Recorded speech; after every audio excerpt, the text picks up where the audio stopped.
ময়ূক, বাবা, এসো এসো এসো, ভেতরে এসো, এসো, বসো বসো, এখানে বসো, বসো।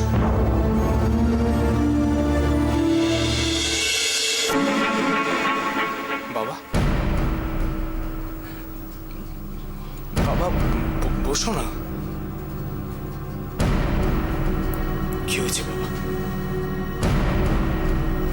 তুমি কি কেসটা নিয়ে আবার টেনশন করছো? কেন বাবা? আমি তো আছি। তাছাড়া আমি তো তোমাকে বলেছি আমি সমস্ত ব্যবস্থা করে রেখেছি। দেখো বাবা, এই সমাজে টাকা থাকলে যখন সবই হয়,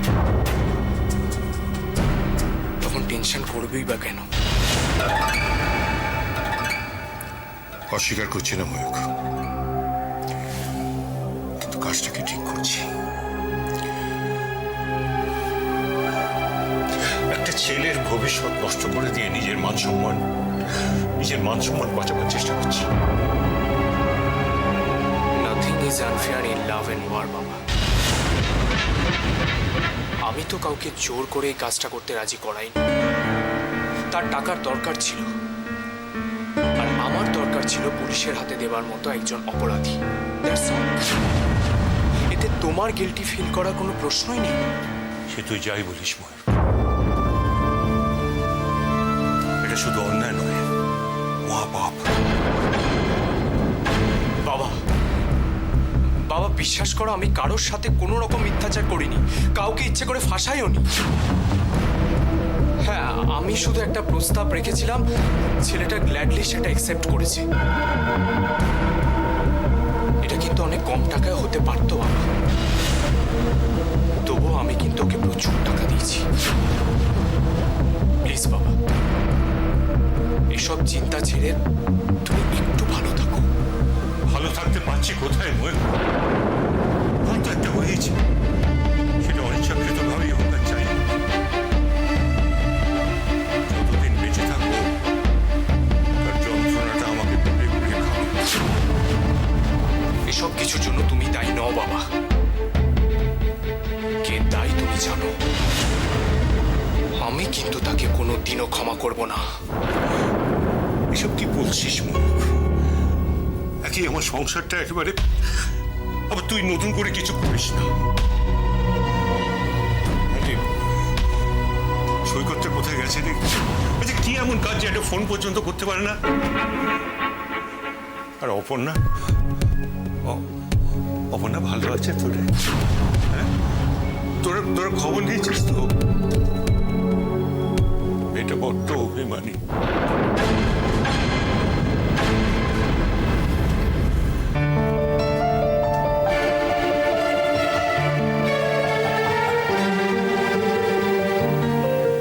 এবার দেখছি আমাকে একদিন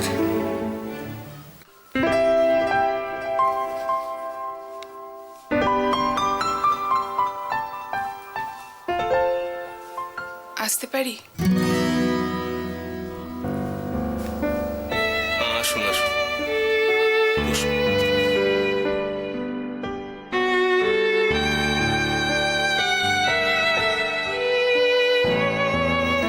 আজ সকালের ব্যবহারের জন্য আমি দুঃখিত, সেটাই বলতে এলাম। আসলে পূজাকে কষ্ট পেতে দেখে আমার মাথা ঠিক ছিল না। আমি কি বলতে কি বলে ফেলেছি। I am really sorry. Puja এত মিষ্টি মেয়ে না, আর আমি বোধহয় ওকে একটু বেশি ভালোবাসি। তাই ওর মন খারাপ, ওর কষ্ট দেখে ওর গার্জেনের উপর আমার সত্যি খুব রাগ হয়েছিল। আমি ভাবতে পারিনি যে আপনি পূজার বাবা। দেখুন, জীবন আমাদের সাথে এরকম অনেক পরিহাস করে। নইলে কি ডিভোর্স থেকে মিল হওয়া সম্ভব অপর্ণা দেবী? আমি হ্যাপি। আর একটা কথা হচ্ছে যে আপনি পূজার টিচার হিসেবে যা যা বলেছেন তাতে আমি কিছু মনে করিনি। সত্যি বলছেন? দেখুন, মিথ্যে কথা আমি সাধারণত বলি না। আর একটা কথা, স্বপ্নের সীমা আছে, বাস্তব সীমাহীন। এমন অনেক কিছু সম্ভব বাস্তবে, যা স্বপ্নে প্রায় অসম্ভব। বুঝলাম না, মানে আপনি ঠিক কি বলতে চাইলেন আমি বুঝতে পারলাম না মিস্টার সিনহা। সব কথা ছাড়ুন, আপনি কি খাবেন বলুন? চা, কফি? চা। দুটো চা পাঠিয়ে দে। এবার বলুন, কি বলবেন?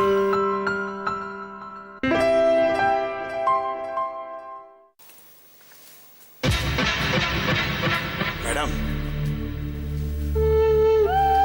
আপনি আসুন আসুন আসুন আসুন। তার বলুন, ওদিককার কি খবর? এমন কিছু বলবেন যে মনটা ভালো হয়ে যায়। বলুন। দারুণ খবর আছে ম্যাডাম। দুদিন পর বলুন। বিশেষ অধিকারী এখন যথেষ্ট সুস্থ আছে, নার্সিংহোম থেকে যে কোনো দিন ছেড়ে দিতে পারে। What do you mean? এটা ভালো খবর। ম্যাডাম, আরো আছে, পুরোটা বলা হয়নি। তা চুপ করে আছেন কেন? বলুন, please go ahead. Mister Adhikari নার্সিংহোমের ইউজ বিল কি করে মেটাবেন? That's right. That's so very right. তাহলে রুদ্রনীল অধিকারী এত টাকা কোত্থেকে পাবে তুমি? শুনলাম পুরনো বন্ধু বান্ধবদের কাছ থেকে হেল্প চেয়েছিল, কিন্তু কেউ দিতে। কিন্তু কেউ হেল্প করেনি, তাই তো? আর হেল্প কেনই বা করবে? একটা পেনিলেস পপারকে কে হেল্প করবে? সবাই তো আর চন্দ্রা নয়। আপনার কথাটা ঠিক বুঝলাম না ম্যাডাম। আপনি সবকিছু বুঝে গেলে তো হয়েই যেত, তাই না? Thank you. আমার একটা প্ল্যান আছে, বুঝলেন? প্ল্যান কি ম্যাম? একটু ওয়েট করুন, সময় মতো আপনাকে জানিয়ে দেব। দাদা, তোর কপালটা একটু দেখি, এখনো ব্যথা না? অপু, আসল ব্যথাটা তোর মনে রে। এত কিছু পরে তোকে যদি একটু সুখে দেখতে পারতাম তাহলে খুশি হতাম না। আর কতদিন আমাদের জন্য নিজেকে এইভাবে অবহেলা করে যাবে? এসব কথা এখন থাক না রে। দাদা হয়ে তোদের জন্য কি করতে পেরেছি বল?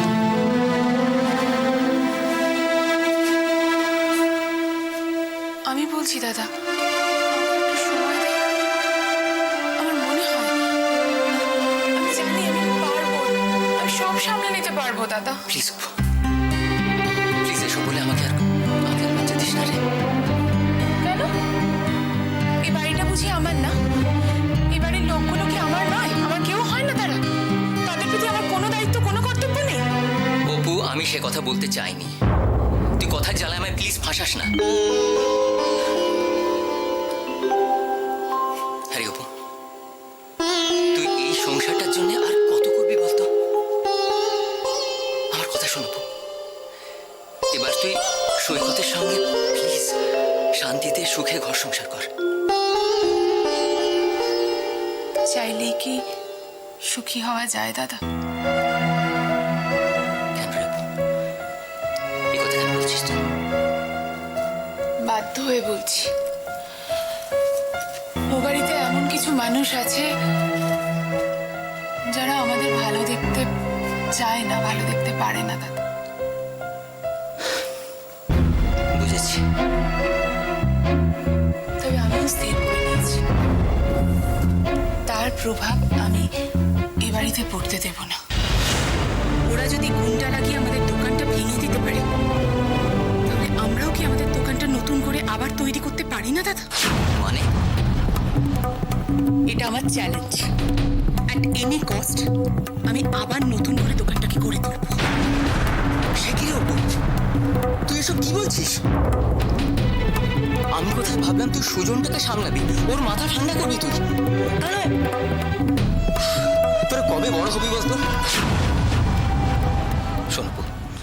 পাগলামি ছাড়, আমি তো জানি গোটা ব্যাপারটা। Please, দাদা আমি তোকে বলছি তুই প্লিজ ওসব ভুলে যা। আমি ভুলতে পারবো না রে অপু, আমি কি করে ভুলবো? আমার বোনের বিয়ের অতগুলো গয়না তুই সেগুলো আমাকে দিয়েছিলি দোকানটাকে আরেকবার সাজাতে। পারলাম না রে অপু, পারলাম না। দাদা হয়ে বোনের কাছে ঋণের কোনো শেষ নেই আমার। ভাই বোনের মধ্যে ঋণের কথা উঠছে কেন দাদা? আমি যেন এসব কথা আর কখনো না শুনি।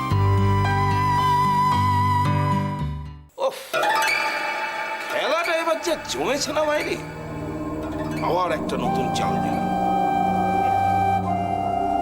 এবার আর ফেল করার কোনো চান্স নেই, বুঝেছিস? তুমি তো দাদা যাতে হাত দেবে তাই শোনা। গজেন গোসাইকে গ্যাস খাওয়াতে আসবে না, বুঝেছিস? যা যা যা, কাজ শুরু কর, কাজ শুরু কর। খেলে বসে যে সময়টা নষ্ট হলো সেটা তো এবার সুদে আসলে তুলতে হবে নাকি? কিন্তু কি করে? চুলমুলের মাথাটা বাইরে এত পরিষ্কার না, পিছন থেকে যা যা ছক করছে ঠিক সেরকম কাজ হয়ে যাচ্ছে। আমি পিছনে যা যা টার্গেট করেছি সব কিছু হয়ে গেল। আর রানীর অহংকার ভাঙার পালা।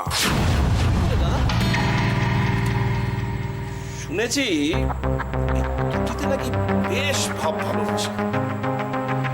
রানীর অহংকার ভাঙতে গেলে এবার তো একটু তার প্রেমে দাগ কাটতে হবে।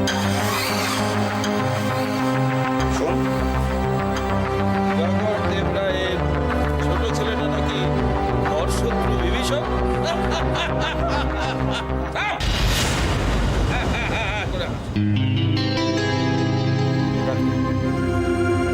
ওটাকে এবার আমাদের কাজে লাগাতে হবে।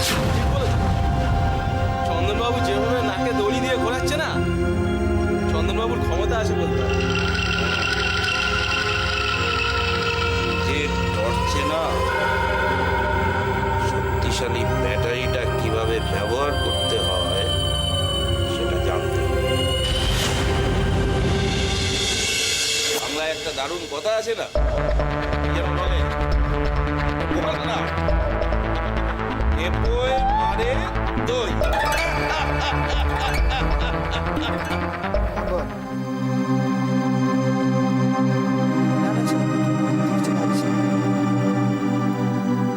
হ্যাঁ, ব্যারাকপুর আর কতটা রাস্তা? ঠিক আছে, আমি পৌঁছে দেবো। হ্যাঁ হ্যাঁ হ্যাঁ, তুই চিন্তা করিস না। ঠিক আছে, রাখছি।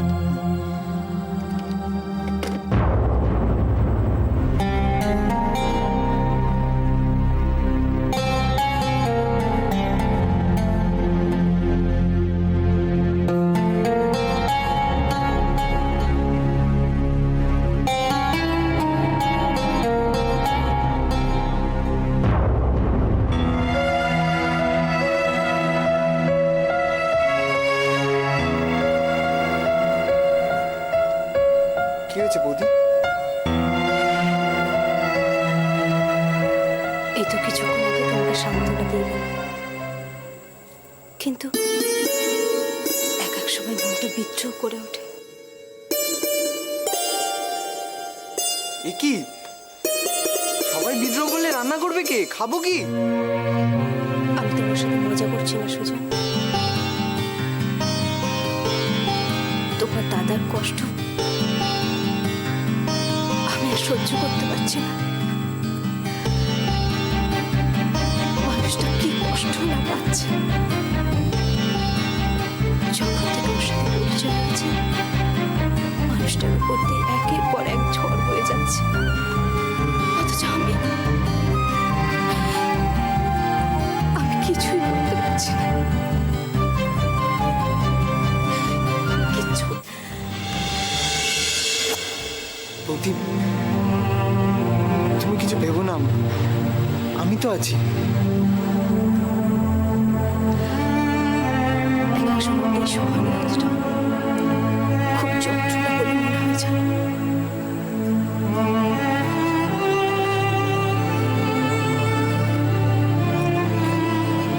বৌদি, দেখো, আমরা সবাই দাদার পাশে আছি। তুমি দেখো, এই এই কালো মেঘ একদিন একদিন কেটে যাবে।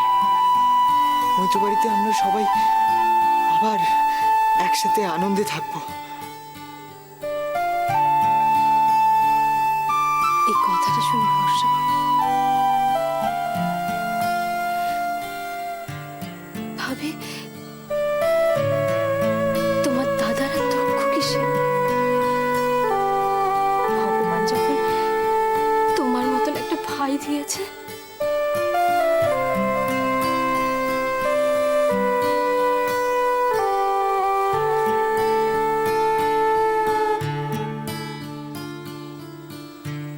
আমি আর কি বা করতে পেরেছি বলো? তাহলে দাদাকে এভাবে বিনা দোষে জেল কাটতে হতো?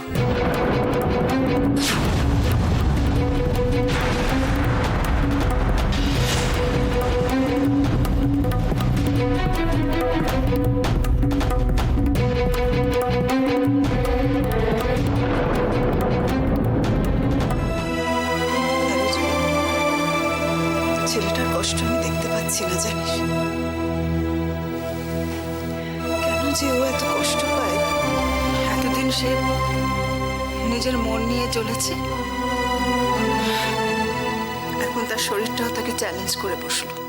হ্যাঁ রে জয়ী, আমার আমার সৈকতটা আগের মতন স্বাভাবিকভাবে চলাফেরা করতে পারবে তো? আমার খুব ভয় করছে, জানিস? শেষ পর্যন্ত যদি ছেলেটা প্যারালাইজড হয়ে বিছানায় পড়ে থাকে। দিদি, এসব কি যা তা ভাবছো? আমার মন বলছে দেখো, ওর কিচ্ছু হবে না, কিচ্ছু হবে না ওর। অপর্ণার মতো বুদ্ধিমতী বৌজার, তাকে নিয়ে কিসের চিন্তা? দেখো, ও সব কিছু ঠিক সামনে নেবে। স্পাইন অপারেশনের এফেক্টটা কি হবে কে জানে। আমি তো এইসব কথাগুলো তোর জামাইবাবুকে বলতেও পারছি না। না না, তুমি তুমি ভালোই করেছো। অসুস্থ মানুষটাকে কষ্ট দিয়ে কি লাভ বলো?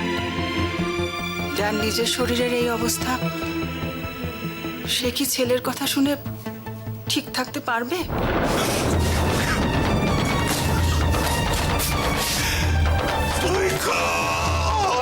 জামাইবাবু,